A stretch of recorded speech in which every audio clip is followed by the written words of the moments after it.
ప్రజలకు కష్ట సుఖాలు మేము చెప్తుంటే తప్పుడు ప్రచారం, నోరు తెరిస్తే అబద్ధం. దేవుడు ఆ కుటుంబాన్ని మొత్తానికి శాపం పెట్టినట్టు, బిడ్డ ఒక్క నిజం చెప్పినా తలకాయ 1000 ముక్కలేసి వస్తారు, మీరు మీ జీవితాంతం అబద్ధాలే చెప్పుకుంటా బతుకుర్రని. ఆ శాపం ఉన్నట్టుందా? అసలు చూడు, ఒకని మించినోడు ఒకడా, నీ అమ్మ ఒకనికి 100 అయితే వానికి 110 మార్కులు వేయాల్సి వస్తుంది అబద్ధాలకు. అతనికంటే గనుడు ఆచంట మళ్ళా అన్నాడు. ఈ అమ్మ ఆయనే అట్లా అనుకుంటే అంతకంటే రాటు తేలిర్రా ఈ అమ్మాయి పిల్లకు కుర్రనాయాలు ఇద్దరు. నోరు తెరితే అబద్ధాలు, బామాడుతులు అసలు ఇక పోటీ పడే అబద్ధాలు చెప్పుకుంటూ తిరుగుతారు. ఇది పరిస్థితి. అందుకే ఇవాళ వాళ్ళు ఊరూరు తిరగని, గల్లి గల్లి తిరగని, వాళ్ళు బుద్ధి మారినంత వరకు దేవుడు వాళ్ళని క్షమించడు. బుద్ధి చక్కగా ఉంటే అన్నీ చక్కగా ఉంటాయి. నోరు మంచిదైతే ఊరు మంచిది అన్నారు, అవునా? ఏమక్క, నోరు మంచిదైతే ఊరు మంచిది అన్నారు, అవునా? అత్త కోపానికి వచ్చిన కోడలు జర మెత్తగా ఉంటే ఇల్లు చక్కగా నడుస్తుంది, అవునా?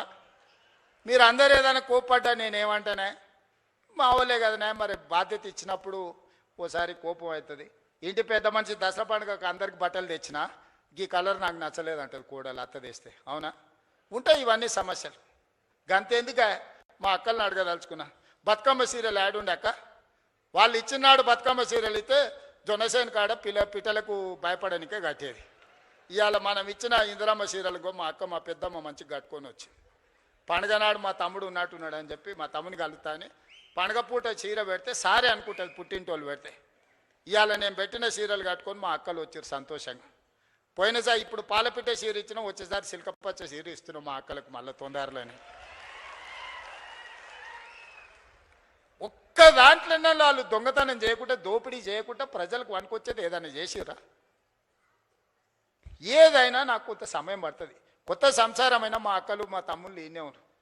ఇంటోళ్ళం కాదా అని ఇల్లు అడిగేలు పెడితే కొంత సమయం పడుతుందా అనే, స్టవ్ కొనాలన్నా, గిన్నెలు కొనాలన్నా, ఉప్పు పప్పు ఏది కొనాలన్నా కొంత సమయం పడుతుంది. ఓ పూట అవసరమైతే అన్నున్నా వండుకోనికే కష్టమవుతుంది.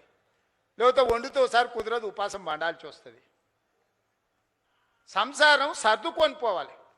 సంసారాన్ని బజార్లో పెట్టుకుంటే మన గౌరవమే తగ్గుద్ది. అందుకే ఇవాళ అన్ని రకాలుగా ఈ 30 నెలలు కష్టపడి కొలిక్కి తెచ్చినాం. నగదు జమ కాగానే ఎంబడే మీరు అడగకుంటేనే ఈసారి రైతు భరోసా. పోయినసారి కూడా జూన్లో 9 రోజులలో 9,000 కోట్ల రూపాయలు టక్క మీ ఖాతాలు వేసినా లేదా? ఈసారి కూడా అట్లనే వేస్తాను నేను. నగదు జమ చేసినా మీకోసం అన్ని జమ చేసి పెట్టినా. ఖమ్మంలో మదిరలో పెద్ద మీటింగ్, లక్షల మంది రైతులతో చేద్దామని అన్ని ఏర్పాట్లు చేసుకుంటే వానవాడి మొత్తం వేసిందంతా పోయింది. మా బట్టాన ఫోన్ చేసిండు, మొత్తం ఇట్లయింది కదా, మళ్ళీ వారం వాయిదా పెట్టేద్దామని.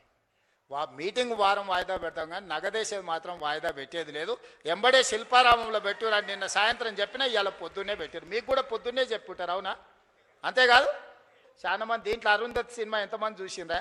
చేతురి. ఆ పశుపతిని బంధించిర్రా? గట్లనే ఫామ్ హౌస్లో బంధించిన పశుపతిని మళ్ళా గొలుసులు తెచ్చేది లేదు. అరుంధతి సినిమాలో రాక్షసుని ఎట్లయితే బంగళాల బూతు బంగళాలు వేసి బంధించినమో, ఈ రాక్షసుని కూడా ఫామ్ హౌస్లో గొలుసులు వేసి మా రైతులు బంధించారు. బయటికి రానిచ్చేదే లేదు. ఇక గదే జైలు, గదే మొత్తం. అంతేనా?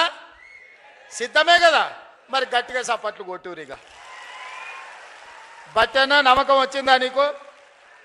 నమ్మకం వచ్చింది కదా? ఓకే, ధన్యవాదాలు సోదరులారా.